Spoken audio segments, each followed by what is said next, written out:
أنا كل ده نايمة ومش واخدة بالي إن الموضوع ممكن يوصل للدرجة دي. نايمة في بيتي ومرتاحة، وما كنتش أتخيل أبداً إن ده ممكن يحصل. بس يمكن أكون أنا السبب، أنا اللي وصلته لكده، أنا اللي خليته يفكر في الحاجات دي كلها. هحكي لكم الموضوع كله، بس في الأول عايزة أقول لكم إني ماليش ذنب خالص في اللي حصل، واللي حصل ده كان بعيد عني تماماً. هقول لكم القصة وانتوا بقى دلوني، قولولي أنا السبب ولا أعمل إيه بالظبط. بصراحة طول الليل بفكر ومش لاقية أي حلول، عشان كده جيت لكم، يمكن انتوا اللي دلوني. وقبل ما أبدأ حكايتي عايزة أقول لكم حاجة. أنا عندي 43 سنة، وحكايتي من ساعة ما اتجوزت، بقالي سنين وربنا لسه ما رزقنيش بخلفة. جوزي بعد جوازنا بسنة واحدة سافر برا مصر، سافر أمريكا وعاش هناك، وأنا كنت كل فترة أروح له زيارات. وبصراحة جوزي كان مرتاح ماديا جدا جدا، وعايش حياته هناك بشكل طبيعي خالص، وأنا ما كنتش عارفة اللي أنا فيه ده هيوصل لإيه. المهم بعد فترة ابتديت أحس بملل ووحدة، وحسيت قد إيه أنا لوحدي في الدنيا، وإن مفيش راجل يحس بيا ويديني احتياجاتي كست. وانتوا فاهمين قصدي، مش هينفع أوضح أكتر من كده. كلمت جوزي كتير، كل ما أكلمه يقول لي ما انتي بتيجي، وكل ما بتيجي عندي كل يوم بيحصل بينا اللي انتي عايزاه. قلت له ما هو كفاية بعد ورجوع لمصر، وبعدين احنا اللي معانا يعيشنا ويكفي عيالنا كمان لو خلفنا. قال لي مش لو خلفنا. قلت له طيب عشان خاطري أرجع، لكن هو ما وافقش وقال لي بصراحة أنا مش مرتاح في مصر، هنا أحسن ليه، كل اللي محتاجه بلاقيه. وقال لي انتي لو عايزة تيجي تعيشي معايا تعالي. بس أنا بصراحة ما كنتش أقدر أسيب مصر، ودي كانت مشكلتي معاه. المهم فضلت هنا، وابتديت أفتح مصانع تخص اللبس، لأن أصلا دي كانت شغلتي الأساسية. وفضلنا كده لحد ما حسيت إني محتاجة حد يشتغل معايا.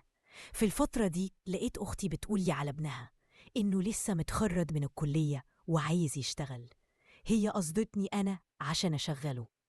بصراحة فرحت، لأن حد مني هيخلي باله على شغلي، وطلبت منها كمان إنه يجي يعيش معايا، وهي فرحت جدا وما صدقت.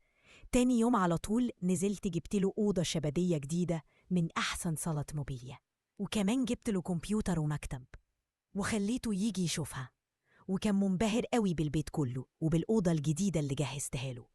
قلت له انت من النهاردة متعين عندي في المصانع، وانت المشرف هتشرف على كل المصانع. بس قلت له انا ليا شرط واحد، انت قاعد هنا معايا مش كده؟ قال لي ايوه يا خالتي، وانا طبعا هخلي بالي منك. قلت له انا كل اللي طالبه منك انك تقعد هنا وما تشوفش ولا تسمع ولا تتكلم. استغرب وقال لي مش فاهم. قلت له يعني ساعات بيحصل حاجة كده ولا كده مع نفسي في أوضتي، فأنت بقى ما تركزش في أي حاجة وخليك في شغلك وبس. وهو ما اعترضش ولا حتى سألني إيه هي الحاجة دي، بالعكس وافق. وأنا بصراحة كنت مبسوطة إنه ما بيسألش. وعدت الأيام والموضوع ابتدى يزيد أكتر وأكتر، يعني بصراحة بقت كل يوم لازم يحصل كده. أعمل إيه؟ ما أنا زي ما حكيت لكم ست لوحدي ماليش حد، بكلم جوزي يدوب يقولي كلمتين يوصلوني، وأنا بكمل مع نفسي. نورهان قررت تفتح مصانع ملابس عشان تشغل وقتها وتستغل الفلوس اللي جوزها بيحولها لها. وبعد فترة حست إنها محتاجة مساعد ومش لاقية حد ثقة. وقتها أختها عرضت عليها ابنها كريم اللي لسه متخرج من الكلية ومحتاج شغل. نورهان رحبت بالفكرة عشان يبقى معاها حد من العيلة، وطلبت من أختها كمان إن كريم يعيش معاها في البيت. أختها فرحت جدا ووافقت على طول. نورهان جهزت لكريم أوضة شبابية كاملة من أول الأثاث لحد الكمبيوتر عشان يحس إنه مرتاح. كريم أول ما شاف الأوضة كان منبهر جدا بالبيت كله، وحس إن خالته مقدراها. نورهان قالت له أنت هتبقى المشرف على كل مصانعي، بس في شرط واحد، تتجاهل أي حاجة تحصل في البيت. كريم وافق من غير ما يسأل، وده ريح نورهان. وعدت الأيام وكريم كان ملتزم بوعوده، مركز في شغله وبيعتني بالمصانع كويس. في يوم نورهان كانت بتكلم جوزها عادل في التليفون. اتخانقوا وما حصلش بينهم أي اتفاق. نورهان حست بملل شديد وقررت تتفرج على فيلم. قبل ما تشغل الفيلم طلعت تتأكد إن كريم في قدسه ومش هيسمع أي حاجة. هي كانت متعودة كده، لكن اللي ما تعرفوش إن كريم كان سامع كل حاجة بتحصل في البيت وكان بيحاول يسيطر على أعصابه. صاحبتها القصة بتقول: أنا اسمي منها، كنت متجوزة واتطلقت من 3 سنين عشان ما بخلفش. رجعت أقعد في بيت أهلي، أمي متوفية، واللي عايشة فيه دلوقتي أخويا سامي عنده 23 سنة. أنا اللي مربياه من وهو صغير. جوزي وقتها بعد محاولات كتيرة للخلفة وعمليات ما نفعتش قال لي: أنا عايزة أتجوز عشان أخلف. قلت له: حقك تتجوز، بس أنا مش هينفع أكمل معاك. وطلبت الطلاق وخدت كل حقوقي ورجعت بيت أهلي. قلت لسامي: أنا عارفة دي شقتك ومن حقك تتجوز فيها. أنا هدور على شقة تانية، ولما تلاقي بنت الحلال خلاص. لقيته بيقول: مفيش الكلام ده، انتي أختي وحبيبتي ولسه بدري قوي على الجواز. أنا مبسوط إنك هتقعدي معايا وهترحميني من أكل الشارع والوحدة. قلت له: طيب يا حبيبي. قلت له: انزل كده لف ساعتين 3 لحد ما اروق الشقة. قال لي: ولا هيحصل، أنا معاكي هننضف الشقة سوا. وبدأنا فعلا نمسح ونكنس ونروق. شقة كانت شبه زريبة، تراب، زبالة وكراكيب سنين. قلت: ازاي عايش في الزريبة دي؟ رد وهو بيضحك: خلاص بقى يا منى، اتبهدلنا حرفيا. الشمس غربت بس الشقة بقت بتنور من نظافتها. بعد ما خلصنا قلت له: انت جعان؟ قال لي: ايوه طبعا، جعان موت. قلت له: انا مش هقدر اطبخ، وريني، خد فلوس وانزل هات اكل عقبال ما اخد دش واروق. سامي لبس ونزل، وانا دخلت الحمام، واول ما طلعت لابسه الفوطه لقيته رجع ومعاه الاكل. دخل وقال لي: حطي الاكل على الترابيزه بسرعه، انا هموت من الجوع. قلت له: جبت ايه؟ قال: كفته، يلا عشان ناكل قبل ما تبرد. قعدنا ناكل ونهزر ونضحك، هو يوكلني وانا افطف اللقمه من بقه. ضحكت ضحك ما ضحكتوش من زمان.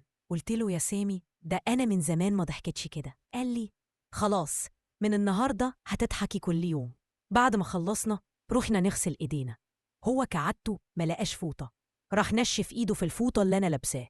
قلت له: يا مجنون، بتعمل ايه؟ قال لي: بنشف بالعند فيكي.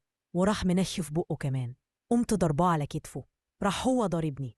جريت وراه، الفوطه اتفكت وهو واقف يضحك. لميت الفوطه بسرعه وقلت له: عاجبك كده؟ جريت وراه عشان اضربه. دخل اوضته وانا لسه بالفوطه، كل شويه تقع مني وهو يزيد يضحك. كنت متضايقه وفرحانه في نفس الوقت. قلت له: بس بقى. دخلت اوضتي بسرعه، لبست ترنج ورجعت له. بدات اضرب فيه وهو يهزر ويضربني تاني، وانا اقول له: اوعى يا واد. يقول لي: مش هتضربيه تاني، عادي يا حرامي. ولما اسيبه اضربه تاني، لحد ما في الاخر اتمكنت منه وضربته لحد ما تعبنا من الضحك والهزار. بعد ما خلصنا هزار وضحك سامي قال لي: ايه رأيك نخرج؟ انتي بقالي كتير ما فسحتكيش. قلت له: يا ريت، نفسي اروح النيل اشم هوا واكل ذرة. قال لي: خلاص يلا استعدي، انا هدخل اغير هدومي. قلت له: لا، انا هدخل الاول. دخلت الحمام بالفوطة وهو واقف يضحك عليا. خلصت وطلعت محتارة البس ايه. ناديته: يا سامي، ايه رأيك البس ايه؟ جاب لي بنطلون وبادي وشميز مفتوح وقال لي: ده هيخليكي مرتاحة وتتحركي بسهولة. جسته طلع مقاسه مظبوط. فرحت جدا، ولما شافني قال لي: ايه العسل ده؟ ايه السكر ده؟ مسك ايدي وانا لفيت بدلع وقلت له. نزلنا وركبنا المترو، وطول الطريق ما كناش سايبين بعض. أول ما وصلنا ركبنا حنطور. الحنطور ماشي بينا وسط الأغاني والمهرجانات والناس بتتفرج علينا، وأنا حاسة إني بنت 16 سنة فرحانة بشكل مش طبيعي. رجعنا الحنطور لنفس المكان ونزلنا نمشي. لقينا واحد بيبيع درة وواحد تاني بيبيع ورد. الراجل اللي بيبيع ورد قال: اتفضلي يا عسل، يا ست الكل، يا ست البنات، ورقة الحب. سامي بص له وقال له: يا باشا دي أختي. وقعدنا نضحك ونهزر وإحنا في قمة السعادة. رحنا عند المراكب وركبنا مركب في النيل.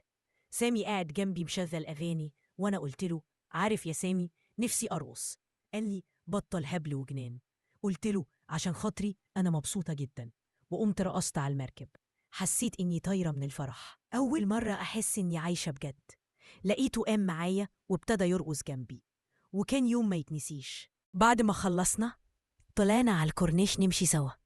دخلنا وسط البلد. قلت له نفسي أكل كشري، مش جعانة بس نفسي أروح محل كشري. قال لي من عينيا يا ست الكل عشان ما تقوليش إني بخيل. دخلنا محل الكشري، أكلنا لحد ما شبعنا، وبعدين طلبنا حلو وخرجنا مبسوطين جدا. قلت له نفسي أروح الملاهي، أركب المراجيح اللي ب4 عجلات. قال لي أي حاجة تأمري بيها تتنفس، أنا عايزك تنسي كل اللي فات. قلت له نفسي أنسى حتى اسمي. قال لي أنا مسؤولة أحققها ليكي. قلت له إزاي؟ قال لي بس استني لما نرجع البيت. رجعنا البيت، وأول ما دخلنا حضنته وبسته. هو شالني بين إيديه ولف بيا وهو بيضحك. قلت له ده أنا كنت مخنوقة ومحبوسة، نفسيتي كانت متضايقة. قال لي أنا جاي أنسيكي كل حاجة حتى اسمه. دخل أوضته وجاب سيجارة شكلها مش عادية. قال لي امسكيه دي أحلى مسا. قلت له إيه ده؟ أنا مش عايزة أنسى. قال لي خديها نفس ورا نفس وشوفي اللي هيحصل معاكي. أخدتها وابتديت آخد نفس ورا نفس. قلت له طعمها غريب. قال لي كمليها للآخر. وبعد نصها حرفياً كنت طايرة، مش قادرة أسيطر لا على نفسي ولا على ضحكي ولا على جسمي. ضحكت وضحكت من غير توقف. قال لي روحي غيري هدومك. قلت له هاخد دش. دخلت الحمام وأنا بهرج وبضحك، وبعدها ما عرفتش إيه اللي حصل. ما فقتش غير تاني يوم الظهر. صحيت تاني يوم لقيت نفسي نايمة على السرير ولبسي متغير. قعدت أبص حواليا لقيت سامي قاعد جنبي على الكرسي بيشرب قهوته. قلت له إيه اللي حصل امبارح؟ ضحك وقال لي ولا حاجة، كنتي مبسوطة وبتضحكي زي العيال الصغيرين. قلت له طب أنا لبسي اتغير إزاي؟ قال لي أنا اللي غيرته، ما تقلقيش، انتي كنتي نايمة ومش حاسة بحاجة. بصيته بخوف وقالت انت عملت فيا ايه يا سامي؟ راح ماسك ايدي وقال ولا حاجة، أنا حلفتلك قبل كده إني عمري ما أذيكي. فضلت ساكتة ومش عارفة أصدقه ولا لأ. جوايا صوت بيقول يمكن بيكتب عليا، وصوت تاني بيقول بس هو فعلا شكله كان صادق. قمت من السرير، دخلت المطبخ أعمل لنفسي شاي. لقيته ورايا بيقول بصي يا نورهان، أنا جيت هنا عشان أبقى معاكي وأخليكي مبسوطة، مش عشان أسترهلك. الكلام دخل قلبي، بس في نفس الوقت حسيت إني ضعيفة. قلت له أنا محتاجة وقت أفكر يا سامي. كل حاجة بقت سريعة. الأيام عدت وأنا وسامي بقينا نقرب من بعض أكتر. بقى هو اللي بيضحكني، اللي بيونسني واللي بيسمعني. بس في يوم جوزي عادل كلمني وقال لي إنه راجع مصر بعد شهر. ساعتها الدنيا ضلمت في وشي. قلت بيني وبين نفسي هعمل إيه؟ إزاي هواجهه؟ وإيه اللي هيحصل بيني وبينه؟ رحت حكيت لسامي، لقيته ساكت ومش بيرد. قلت له انت زعلان؟ قال لي لأ، بس أنا كنت متخيل إني هفضل معاكي طول العمر. اتسمرت مكاني وحسيت إني تايهة بين اتنين، جوزي اللي سابني وسافر، وسامي اللي وقف جنبي في أصعب وقت. كنت بليل أبكي وبالنهار أضحك. قلبي متقسم نصين، نص لذكرياتي مع عادل ونص لفرحتي الجديدة مع سامي. لحد ما جه اليوم اللي عادل رجع فيه. جرس الباب رن، قلبي وقع.